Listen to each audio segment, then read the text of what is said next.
दुनिया की पॉलिटिक्स में कभी कभी ऐसे मोड़ आते हैं जिनसे डिकेड्स पुरानी इक्वेशंस बदल जाती है। 19 सितंबर को पाकिस्तान और यूएई से आई के खबर ने मिडिल ईस्ट की पावर गेम को हिला दिया। सऊदी अरेबिया और पाकिस्तान ने एक नया strategic mutual defence agreement sign किया।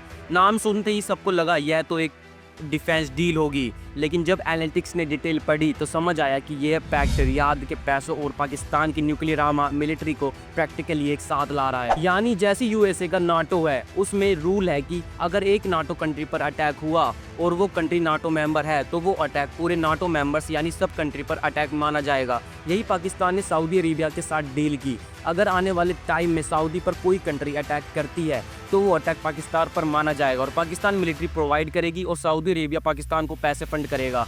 हाँ, अगर पाकिस्तान पर कोई कंट्री अटैक करेगी तो वो अटैक सऊदी अरेबिया पर भी माना जाएगा। सऊदी अरेबिया भी एक्शन लेगा उस कंट्री के खिलाफ, जैसे ऑयल एक्सपोर्ट करना बंद। अरब देशों को पिछले कुछ सालों में इजराइल से बढ़ता खतरा महसूस हो रहा है। कतर हुए इजराइल के अनप्रैक्टिकल एयर स्ट्राइक ने गल्फ अरब स्टेट्स को दिखा दिया कि खतरा सिर्फ बातों पे नहीं। ऐसे में सऊदी अरेबिया ने पाकिस्तान को अपना स्ट्रेटेजिक पार्टनर चुना।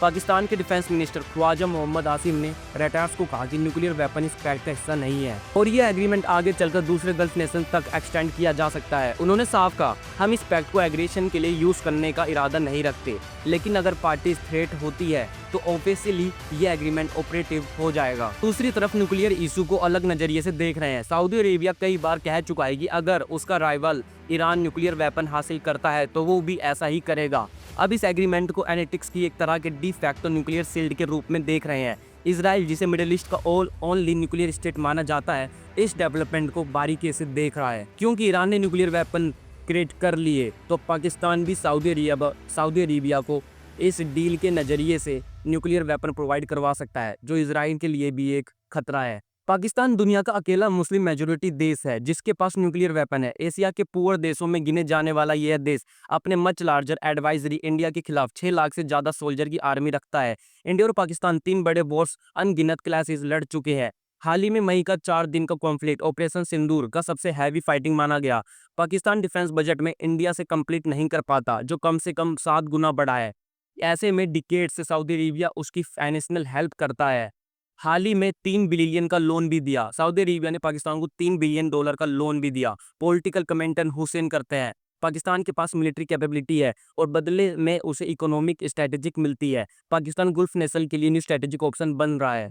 पैक्ट की टाइमिंग भी बहुत कुछ कहती है। गल्फ स्टेट्स अब ओपनली मान रहे हैं कि यूनाइटेड स्टेट्स की सिक्योरिटी गारंटी पहले जितनी भरोसेमंद नहीं रही। सऊदी अरेबिया और उसके एलाइज को किसी ऐसे पार्टनर की जरूरत थी जो कॉन्वेंटेशनल और स्ट्रेटेजिक डेटरनेंस दोनों दे सके। पाकिस्तान इस गैप को फिल करता दिख रहा है। लंदन के international institute of strategic studies के हसन अहसान कहते हैं, सऊदी के पर्सपेक्टिव से यह पैक्ट न्यूक्लियर आर्म इजराइल के सामने स्ट्रेटेजिक और कॉन्वेंटेशनल डेटरेंस डिफेक्ट को प्लग करने के लिए है, जिससे इजराइल कंट्रोल में आए। सारे गल्फ नेशन की इसलिए फटी पड़ी है क्योंकि कतर के यूएसए से अच्छे रिलेशन थे, फिर भी इजराइल ने कतर पर अटैक किया। सऊदी गवर्नमेंट का आधिकारिक बयान यह है कि पैक्ट दोनों देशों के बीच डिफेंस कोऑपरेशन को डेवलप करने और जॉइंट डेटरनेंस को स्ट्रेंथ करने का एम रखता है, लेकिन पैक्ट में कहीं भी साफ साफ नहीं लिखा गया कि पाकिस्तान के न्यूक्लियर वेपन अब सऊदी अरेबिया की सुरक्षा के लिए डेडिकेट हैं। बेलफोर्ड सेंटर जैसे रिसर्च इंस्टीट्यूट कहना है कि अभी तक ये न्यूक्लियर अम्ब्रेला फॉर्मली नहीं है बल्कि स्पेकुलेशन है। फिर भी सिंबलिज्म बड़ा है। 1970s और 80s में पाकिस्तान ने सऊदी ट्रूप्स को ट्रेनिंग दी थी, उसके सोल्जर सऊदी में तैनात रहे। सऊदी अरेबिया ने पाकिस्तान के न्यूक्लियर प्रोग्राम को इनडायरेक्ट सपोर्ट किया और क्राइसिस में हमेशा इस्लामाबाद की मदद की।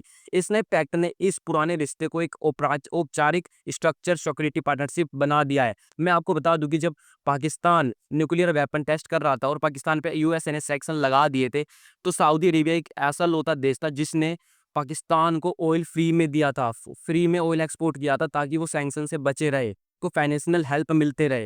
इसका असर रीजन के दूसरे प्लेयर्स पर भी पड़ेगा। इंडिया ने बयान जारी किया कि वह इस डेवलपमेंट के इम्प्लीकेशन को अपनी नेशनल सिक्योरिटी और रीजनल व ग्लोबल स्टेबिलिटी के लिए स्टडी करेगा।